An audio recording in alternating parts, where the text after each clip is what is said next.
The second house you bought for 15K and you sold for 65K, correct? Yeah. And now you're cash flowing $500 per month. How long are you cash flowing 500 per month? It'll be 30 years. So 30 years, you don't have tenants, you don't have toilets. What's up, guys? Brad here. Wanted to welcome you to this episode of Deals Podcast. So today we have one of our favorite people, Jen Baker, who is a homeschool mom of 7, had no real estate experience prior to Investor Creator, who had been out of the workforce for quite a bit of time prior to Investor Creator. Here she is doing a 6-figure deal from a lead source that people really just kind of discount, really don't think about as being something that would be worthwhile. Okay, so I mean, Jen is one of our favorite people, really for many reasons, but in part because she takes away people's excuses. She didn't start in the business with a ton of time, with any experience, with a ton of capital, but she's made the business work because she's committed, right? So I wanted to introduce you to Jen really quick, and also I'm going to get back to this children's theater that we have going on tonight here at Seaside, but wanted to reach out to you guys and get this episode ready so you guys can use it to add to your business, okay? So appreciate you guys. Here's the episode. We'll see you guys on the inside. Jen, welcome to the show. Thanks, Brad. Happy to be here. Great to be with you today. So tell everybody the mass amount of experience in real estate prior to joining Investor Creator that helped you become successful with this. So what was that experience like? That would be none. So I'd only just bought a house, to live in. That's it. Cool. All right. So what got you interested in real estate in the first place?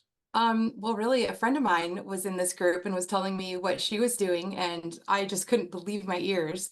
And so I talked her ear off, and she told me all about it. And then next thing I know, my husband and I are joining. Cool. Awesome. So let's go into the deal that you have right now. We're going to skip over the past 22, 23 months and go right to this deal. So you had a really good deal come in recently from a seller from a not obvious source. Just kind of walk us through the deal. Yeah. So I have a house for sale in a community. It's, a mid-sized town, and I just hired a person to do my signs because I was putting out signs in the area to advertise my house for sale. So she signs up to do my signs. We kind of chat via text. She's a really good worker. She's happy to do it. She puts my signs out.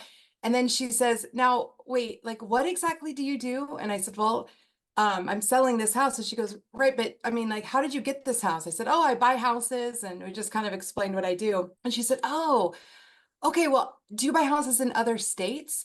And I said, sure. I mean, I don't even live in the state where this house is. So I buy houses all over the country. Oh, wow. Okay. Well, I have a house that I would love to sell you. And I said, oh, okay. And so she said she inherited it with her sister. And this is in a whole different state from where we are, clear across the country. So we hop on the phone and we go through the process and we get that deal papered. And it was a really great deal for me. And I mean, they were thrilled too. They named their price. They were happy with it. We were all happy, signed the paperwork. And then she says, so I actually have another house in the same town where I put the signs out. And I said, oh, okay. Do you want to buy that house too? I said, well, sure, let's talk about it. So we hung up with the sister, and just she and I got on the phone, and we talked about the house that she had, and I agreed to buy that one too. And this was a really good deal for me. I thought if I fixed the whole thing up, it'd probably be like 140,000, but it probably needed more work than I wanted to go through. So I thought, well, I could probably just owner finance this house. I'm thinking about all of this as I'm talking to her. Anyways, we ended up papering this deal for $8,000 now and a lump sum out in the future of 7,000. So 15 altogether. And I thought, well, I mean, I might do the repairs. So I was planning on getting my home inspection. And then about 2 days later, well, after I papered it, about 2 days later, I sent the lockbox, and I had already talked to her about the possibility of, maybe sending someone through the house and maybe selling it before I buy it. And she was fine with that. So we went ahead and had the lockbox installed. And like the same day that she installed the lockbox for me, somebody called about the house that she put my signs up for. So that other house, and they pulled in the driveway and they said, oh man, I just don't think that I can afford this house. This seems like more money than I have. And how much is the monthly payment? And anyways, it just wasn't going to work for them. But I said, actually, I have this other house across town, and I'm over here thinking about this house I just papered that I didn't even buy yet. I'm going to be all in 15,000 when I do.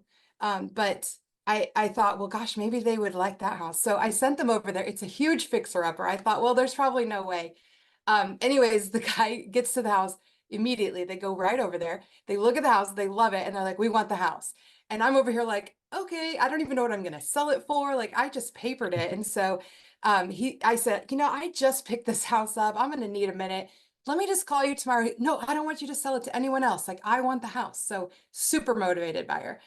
Anyway, so he actually calls me at like 9 in the morning on a Saturday. And I said, dude, I still don't know. Just give me another minute. Can we talk at noon? He said, okay. So I talked to him at noon. And at that point in time, I said, I'm probably going to need like probably 80,000 for this house. And really, I was thinking like 65 would be okay. But I just kind of started at 80 because he was so motivated. Anyway, he and I eventually agreed to 65,000. I owner financed it to him.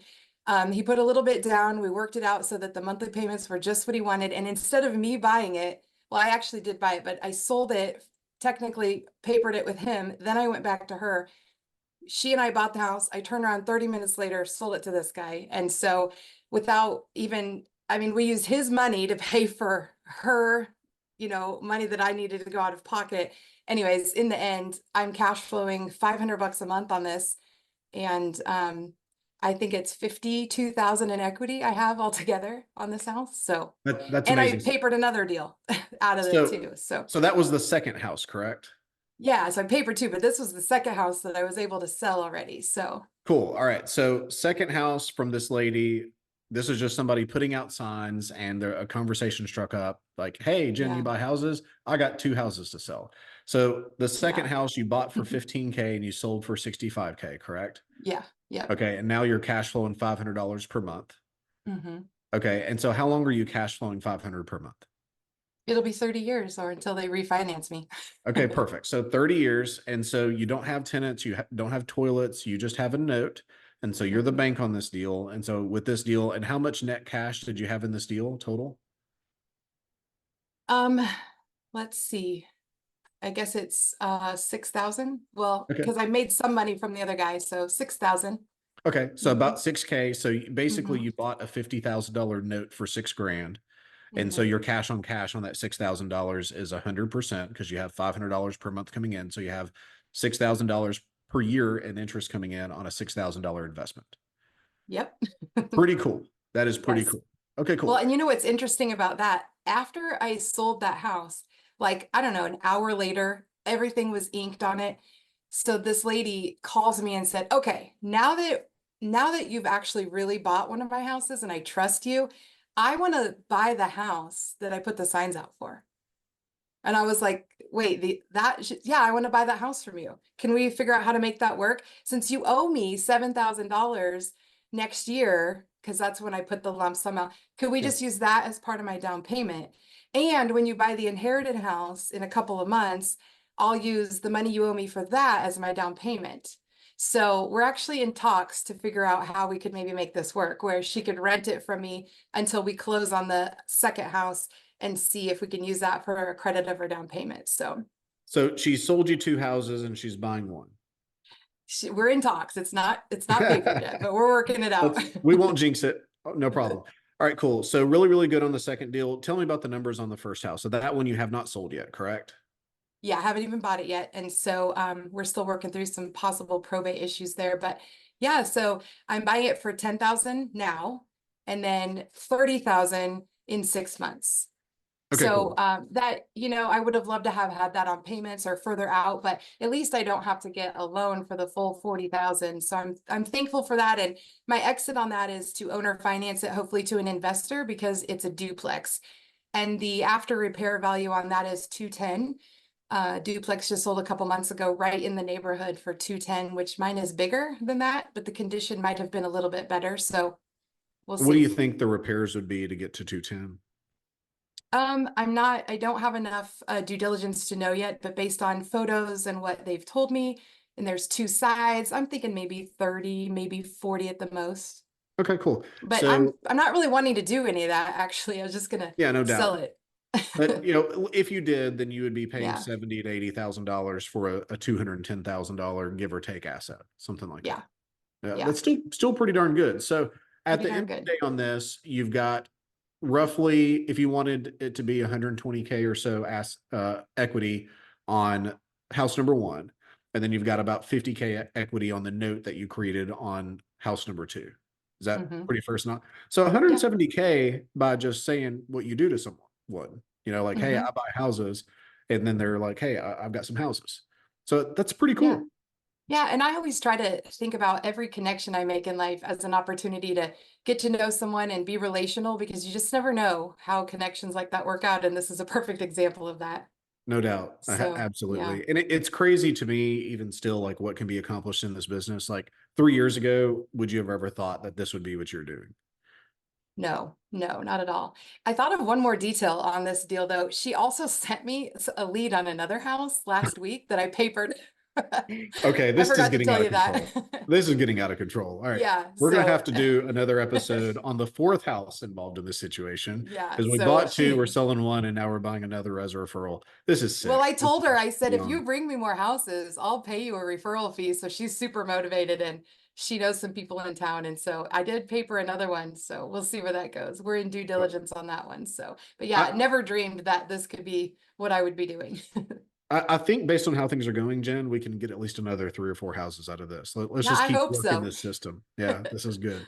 That's the Cool. goal. Any final thoughts or advice that you have for people that are currently trying to get into the business or struggling in the business? Like, what advice would you give that person? Just start. You don't have to know the end to start. You just have to put one foot in front of the other. And that's kind of the thing I have to live by because it's really easy to think, well, I don't know how to do all of this, but I know how to do the next one or two things. And so I focus on that. And I would recommend that people do that one foot in front of the other. Absolutely. Guys, we don't So, have to know the whole road to California to get in the car and start the engine. All right, guys. Jen, thank you so much for being here. It's always a pleasure to hang out with you. yeah, thanks for having me.